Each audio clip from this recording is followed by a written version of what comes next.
stones fall out of rings, and there's usually a pretty good reason why that happens. The first reason is that the ring did not receive the proper maintenance over the years. Just like a car, just like your teeth, anything else, rings need to be inspected probably twice a year, bare minimum annually, to make sure that everything is looking good, because gold, believe it or not, is soft. The tips on a ring will wear down over time. And as the gold gets lower and lower and lower, eventually the stone will pop right out. Sometimes the stone is recovered. You know, if you hear it fall out and hit the ground, you can find it. Other times people look down at their ring and they have no idea where the stone went, and it's just gone forever. And definitely a sad moment, one that can certainly be avoided through proper maintenance of your ring.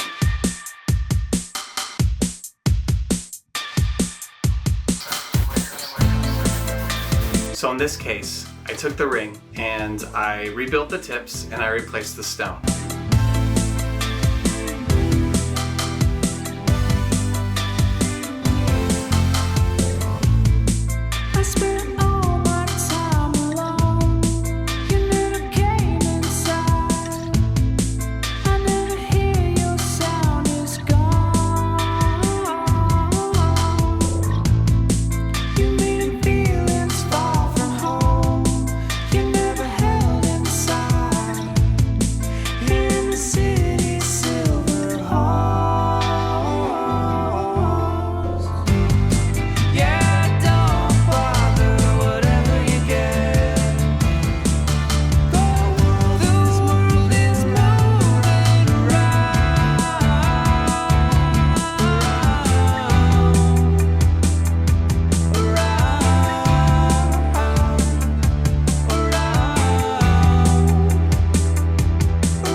After the tips have been rebuilt and the stone has been reset, it goes to the polisher for a quick polish. Whatever you get.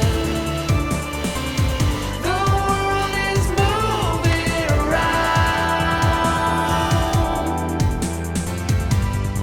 Yeah, don't bother, whatever you get. The world is moving around. Yeah, don't bother, whatever you get. One of the greatest advantages to getting your jewelry inspected, every 6 to 12 months, is you can catch things before they become big repairs. Obviously, if I just had to retip this ring and didn't have to replace the stone entirely, you're saving a lot of money that way. If you have any questions at all about ring restoration, jewelry repair in general, just go ahead and let me know, and I'll be happy to answer. Have a great day. Alright.